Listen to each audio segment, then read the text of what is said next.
Hello YouTube, it is I, Banded Wendy. How are you? It is Friday, August 30th, 2013, and I am here for my weekly update with the tea misto in hand.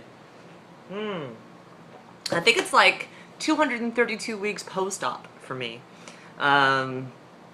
So I want to just go through a bunch of things, just wrote down all my thoughts about the week. This is the week ending on this past Monday, right? So my weight.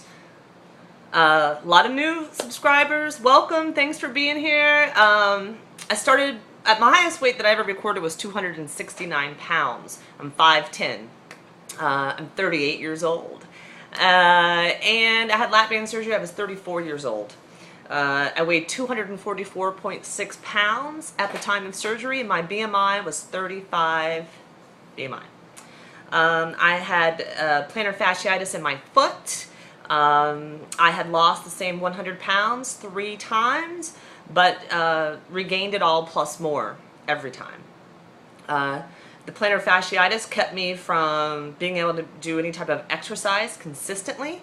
I used to take 500 milligrams of Vicodin multiple times a day in order just to be able to get around due to the pain in my foot. I ate anything and everything whenever I wanted because I earned it, I deserved it, I could buy it, and I ate all of it, right? So March 23rd, 2009, I had weight loss surgery. I had the lap band. My goal was to lose 99 pounds. By July 2010, I took off that weight. During that 68 weeks, that time frame of being in the losing phase, I had 11 weeks where I either stayed the same or I gained. I never had a plateau per se because I worked very closely with my surgeon, and his rule was if you have a lap band and you have the same weight, you're eating more than a cup of food, and you're hungry sooner than 3 hours, multiple times in a day, multiple days in a row, 3 weeks with that scale staying the same or going up, goes to your doctor. Time to get a fill. So I follow that very closely. So I never had a plateau or a stall, which I hear a lot of people talk about. And I have been living in my lifetime maintenance range, which I set the lowest point of that 2 years ago in August of 2011, 138 pounds. So I live between 138 pounds and 148 pounds. 145.6 is my goal weight, and I'd like to say that's my warning weight as well. There's been very few times, less than I can count on a hand, that I got to 148. I chose 148 because it can come off very quickly. That 2.5, 3 pounds, I can sweat it out, I can piss it out, or I can shit it out, pretty much. This week I was 140.9, which is a point something, like 0.4 higher. I'm learning to live in that range and not worry so much about it. I'm even okay to go up to 145, and I might before plastic surgery. I'm not really sure. I don't know yet, right? So it was a good week on the scale. And it's floated all over this week as I sit on Friday in that way, and it was on Monday. Food. Last weekend, I came to you guys last Friday. Last weekend was a really great eating weekend for me. I was proud of myself. I didn't have any sugar or sweets. All foods worked pretty much last week. I ate out one time last week, and I ordered off the small plate menu, and I had burrata cheese with pesto, oh my, and I had ceviche. It was a papaya type ceviche, which I didn't eat the papaya, but I ate the ceviche. Delicious. My favorite vegetable is still green beans. I love green beans. They work great with my lap band. My favorite firm protein is still, at 4.5 years post-op, is still shrimp or some type of seafood, preferably shrimp. I switched up my breakfast. If you followed me at all, I used to eat Greek yogurt with a tablespoon, sometimes a tablespoon of granola and 4 berries in it. And my breakfast would be anywhere from 80 calories to 160 calories and 9 proteins to 18 or 19 proteins. I'm in maintenance. I'm not trying to lose weight. So I up that with protein shakes. So I've tripled. I go from 100 and some odd calories to 300 calories for my breakfast now. which I love it. So little things like that. Being in maintenance for me is not about adding in junk food or more wine or less exercise, which if you've followed my journey, I used to say that. Maybe I'll be able to exercise less and drink more. No, that's not what I do. I try to up the food, you know, the meal components of my food. And I do add in sugar, which I'll talk about that later. Water. I sip water all day, right? But I can remember, you know, before weight loss surgery, I would drink 33.8 ounces within a day. I always had water, but I would drink everything else, a lot of Pepsi, Diet Coke, stuff like that. Now I shoot for, and it took me a while, it took me 8 minutes to realize I wasn't getting 64 ounces in. And at that 8-point mark, I shot it all the way up to 101.4, and I try to stick with that daily. That works for me. But you know, you hear a lot, and you wonder for yourself, will I ever be able to drink water the way I used to? Well, I don't know that I'm drinking water the way I used to because I didn't really drink it. You know, it wasn't the first thing I was reaching for. But I do sip on water, 16.9. I'll do 1 or 2 of these to get my day started, and then I reach for the big 33.8. And I can say that I've timed it. I can drink 33.8 ounces in 7 minutes with focus and effort. So for me, there's no excuses about getting 67 ounces in. I can do that pretty easy. So water is very important to me. Vitamins. I still love my vitamins. I just arranged all my vitamins for the day here, and I eat them as snacks. And I remember when I realized that was a great idea at the beginning of my journey, somewhere along the beginning of my journey, that's what I do. I set them up and I snack on them. I don't care if it's the right way or the wrong way. It's how I do it, and my blood work, my labs for the last 4.5 years have been perfect. What do I take? I do gummies and I do chews.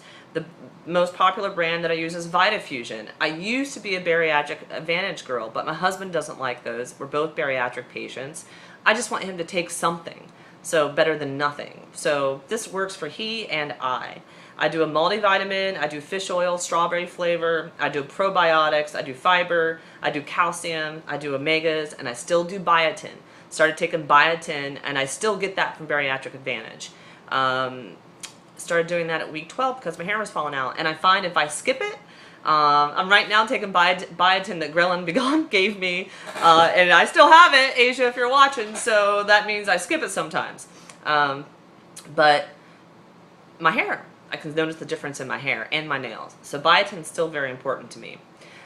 Fitness, just had a 5-day stretch of fitness. I'm really working on getting leaner. I think it's working. I can see it when I make these videos, when I take pictures. I got work to do, but it's coming, you know? I feel it. My shoulders are looking good. I feel good too. So I'm just working on more muscle structure or more muscle definition and getting leaner. Trying to strengthen up my abs and my back as much as possible. That's the #1 complaint I hear from post-bariatric plastic patients, is the hunching over from the breast augmentation and the muscle repair, that their back hurts. I don't know that I'll escape it, but I'm doing my best to alleviate it as much as possible, or limit it as much as possible. Also working on this better balance is my thing. I've been running, I've been biking, I've been doing the elliptical because my gym at the loft sucks and the treadmill's broke. Hate it, and I think the elliptical, I don't do it right because it hurts my knees, and I lose my running endurance from doing the elliptical. But I have been running still. I want to get swimming into the mix next because I'm kind of doing the tri cycle with my P90X. So on P90X I do doubles. I'm loving P90X, big fan of that. Portions, my scale matters, my calories and my protein still matters. It's vital for me. I just finished up my August stoma awareness project on Facebook. It was 4 weeks basically, and I've documented everything I ate and drank, and my mental mind is still sometimes, ooh, I want more, than will actually fit. So there's a lot of times when I'm done and I can't eat anything else, and that's okay. It took me a long time to say that's okay, but will I ever learn, you know? Will I ever learn that I don't need to make 2 of those, I only need to eat 1, you know? So my eyes are still bigger than my space. Bite size matter. What was I reinforced from that project? My bite size still matters. The number of chews matters. I gotta put the fork or the spoon or the plate down, away from me. Get up, do something. Chew, chew, chew, chew, chew. I have to slow down. It's still very, very... I come from a world of eat as fast as you can, as much as you can, because everybody else around you is going to eat it if you don't. That's what I grew up in.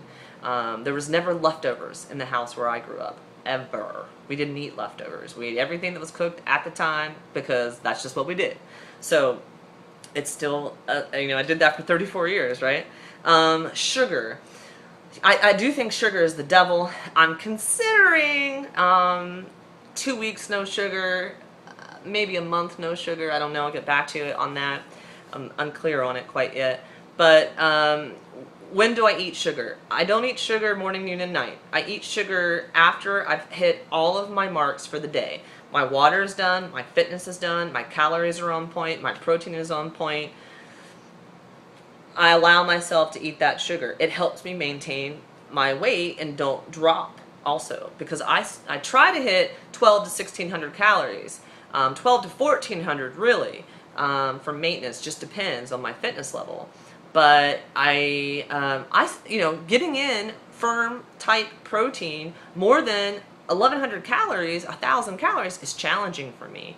So at the end of the day, if I'm low, I'll throw in 200 calories of peanut butter and chocolate, or at least chocolate, you know.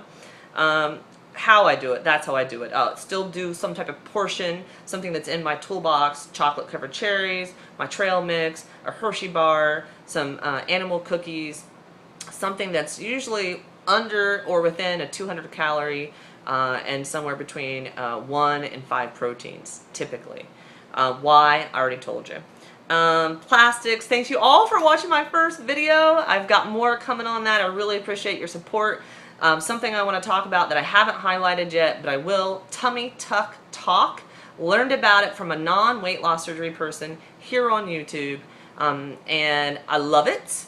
It's just a different forum for everything plastics, basically.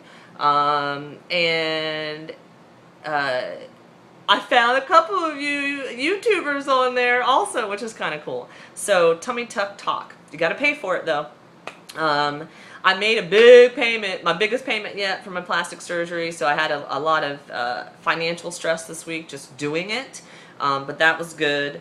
Band, I realized how much stress, again, impacts the mood of my body, the swelling of my organs, and the way my band works. I've also found that when my husband's around and my husband's home, no stress. Everything works. Everything I eat, no problem. I love him. My honey. Why can't he be around all the time? I don't know if that would make a difference, but when he's not here and I'm going, that's what I do when he's not here, stress. But when my husband's home, everything's good, and my body and my band respond to that, stress and de-stress. Very interesting.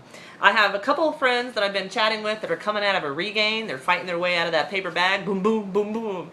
It's really fun to watch. And one of them actually had a problem with their tubing and their port. They're a lap band patient.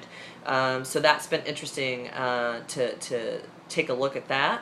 But things that I've learned from both of them that have came up as they are losing weight that they gained. Planning, knowing what they're going to eat, when they're going to eat, and following that plan.